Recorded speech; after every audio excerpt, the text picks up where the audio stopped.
You know, the motto of Prager University is you give us 5 minutes and we'll give you a semester. Well, I took many semesters on the question of the Middle East conflict. I was at the Middle East Institute, in fact, at Columbia University. That's where I did my graduate work.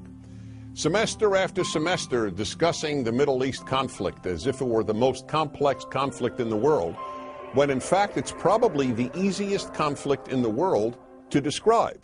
It may be the hardest to solve, but it really is the easiest to describe. And really, in a nutshell, this is what it is. Israel would like to exist and recognizes the right of the Palestinians to have a state. The Palestinians, however, and many other Muslims and Arabs, do not recognize the right of a Jewish state of Israel to exist. Every poll among Palestinians shows that the majority of Palestinians want there to be no Jewish state of Israel, doesn't believe that it should exist or had any basis for being. And this has been true since 1948, when the British left and the UN established a division. Palestine will be cut in half, a Jewish half and an Arab half. The Jews accepted it, the Arabs didn't accept it, and what happened the moment it was announced? Arab armies, about 7 Arab armies, attacked the Jewish state in order to destroy it. To everybody's surprise, the little Jewish state survived, and that was pretty much it. And then it happened again in 1967 when the dictator of Egypt, Gamal Abdel Nasser, said we are now going to extinguish the Jewish state of Israel. And Jordan joined him and Syria joined him, but Israel attacked first, and so Israel survived. And that is how Israel, and only that way, came to occupy what was called the West Bank of Jordan, where many Palestinians lived, because many Palestinians lived in that part of Jordan. So the war was over in '67, and what did the Arabs do? The Arab states all went to Khartoum, Sudan, and announced no recognition, no peace, and no negotiations. The 3 famous no's. What was Israel supposed to do? Then Israel made an agreement to give the entire Sinai Peninsula, an area of land bigger than Israel, with oil, back to Egypt, because they said they would make peace with Israel. Israel gives territory back for peace, and it will always do that. But is there really a desire for peace on the part of Israel's enemies, which broadcast after broadcast on TV and radio in the Palestinian areas is about how Jews should be killed and how Allah wants Jews to be killed? That's the typical broadcast on Palestinian television. And so it's not hard to explain the Middle East dispute. One side wants the other dead. You know what the motto of Hamas is? The motto of Hamas is, we love death as much as the Jews love life.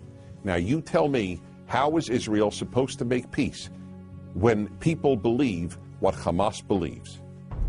Now here is one of the most important things nobody talks about. Everybody talks about a Palestinian state. Why didn't anybody talk about a Palestinian state while the Palestinians lived under Jordanian rule? Because the truth is, people started talking about a Palestinian state once the Palestinians were under Israeli rule, because it was always a way to destroy the Jewish state of Israel. And I say Jewish state because that's what it is. There are many, many Arab states, but there's only one Jewish state. It is about the size of New Jersey. In fact, Israel is the size of El Salvador. El Salvador.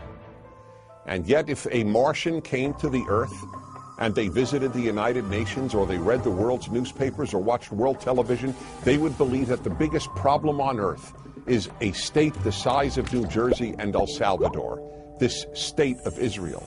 This preoccupation with a little democratic, humane state is absolutely irrational. And here's another question to be asked. If Israel tomorrow put down its arms and said, we will fight no more, what would happen? If the Arab countries around Israel said, we will fight no more, we put down our arms, what would happen? In the first case, there would be an immediate destruction of the state of Israel, with mass murder of the Jews of Israel. In the second scenario I presented, where the Arabs put down their arms and said, we just want peace, there would be peace the next Wednesday. The fact is, as I said at the outset, it is a very simple problem to describe. One side wants the other dead. And if they didn't, there would be peace. And yet, please remember this. There has never in the history of the world, a state in that area in what is called geographically Palestine that was not Jewish. Israel is the third autonomous Jewish state to exist in that area. There was never an autonomous Arab state. There was never an autonomous Muslim state. There was never an autonomous any other state. That's the issue.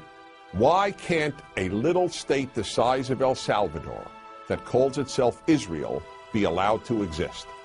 That, in a nutshell, is the Middle East problem. I'm Dennis Prager.